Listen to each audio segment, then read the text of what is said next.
Huh?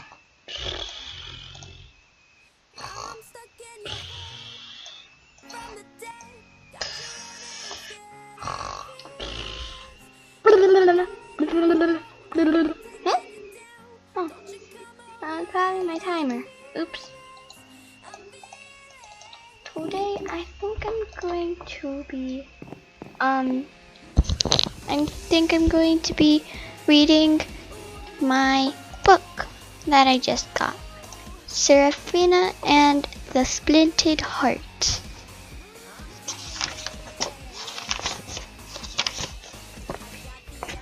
Serifina opened her eyes and saw nothing but black. It was as if she hadn't opened her eyes at all. She had been deep in the darkened void of swirling, half-dreaming world when she awoke to the sound of a muffled voice. But now there was no voice, no sound, no movement of any kind. With her failing eyes, she had always been able to see, even in dim mist, not most shadowed places, but here she was blind. She searched for the faintest glint of light in the gloom, but there was no moonlight coming in through the window, no faint flicker of distant lantern down a corridor, just black. Ooh. She closed her eyes and reopened them, but it made no difference. It was still pitch black. I have actually gone blind? She wondered. Confused, she tried to listen out into the darkness, and she had done when she hunted rats deep in the corridors of Biltmore's sprawling basement. But there was no creak of the house, no servants working in distant rooms, no father snoring in a nearby cot, no machinery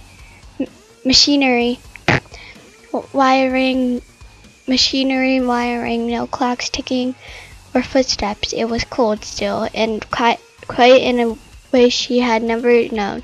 She was no longer at Biltmore. Dun dun dun.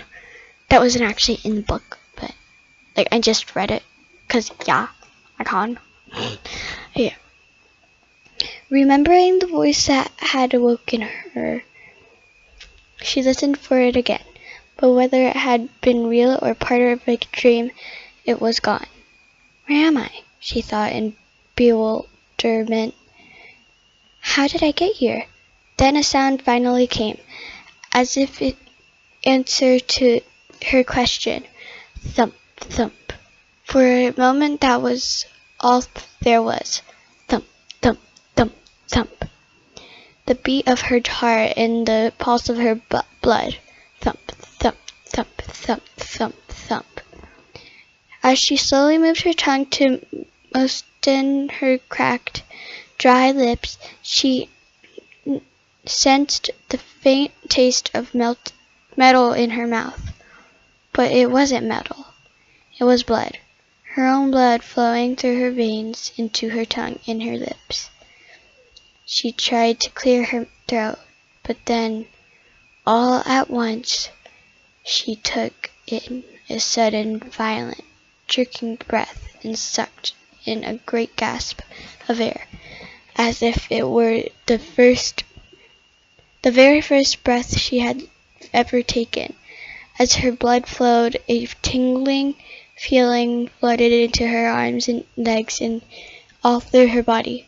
What is going on? He thought. What happened to me? Why am I awake? Why am I awakened like this?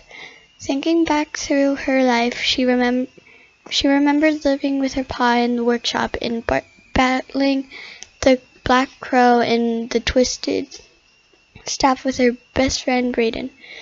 She'd finally come out into the grand rooms and daylight world of the fancy folk, but when she tried to remember what happened, Next, it was like trying to recall the fleeting details of a powerful dream that drifts away the moment you awake. It left her disoriented and confused, and if she were gasping for the shattered remnants of a precious life. She had not yet moved her body, but she felt herself lying on her back on a long, flat surface. Her legs were straight, her hands neatly lying one over the other on her chest, like someone had laid her there with respect and care. She slowly separated her hands and moved them down on either side of her body to feel the surface beneath her. It felt hard, like rough wooden bars, but the boards felt strangely cold. The boards shouldn't be cold, she thought. Not like this. Not cold. Her heart began to pound on her chest. A wild panic rose inside her. She tried to sit up, but immediately slammed her forehead into a hard surface a few inches above her, and she crashed down again, wincing in pain. She pressed her hands against the boards. Wait, before I do that, boards above her. Before I read the rest of this chapter, I'm gonna go to sleep. Oops, sorry. Good morning. Okay, now I'll start reading again.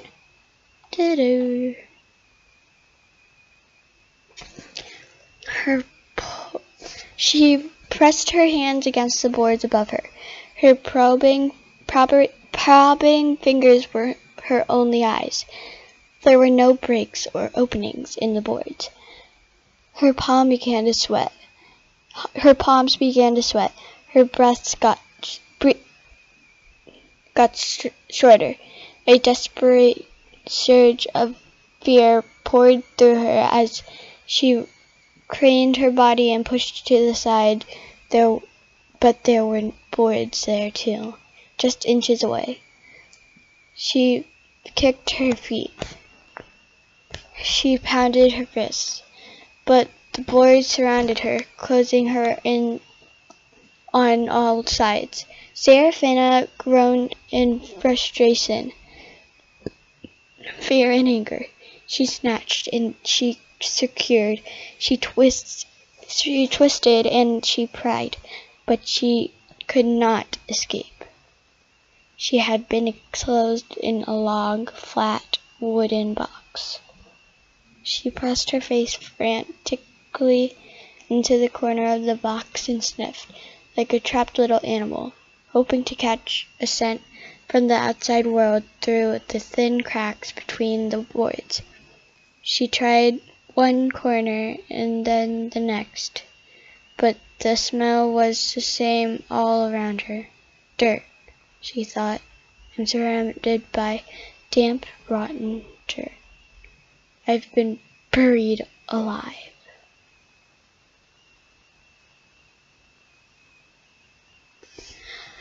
Well, that was the first chapter, I guess. Serifina and the Splinted Heart by Robert Beatty is really starting to get really good. Let me just find a bookmark, and nope, those are erasers, but I'll just get the erasers out, and then I'll just so yeah, that's the first chapter. Stay in touch for the second. Goodbye, guys. I want to wave, but I can't. Also, if you want to get a shout out in the next video, the question would be, what is your favorite book?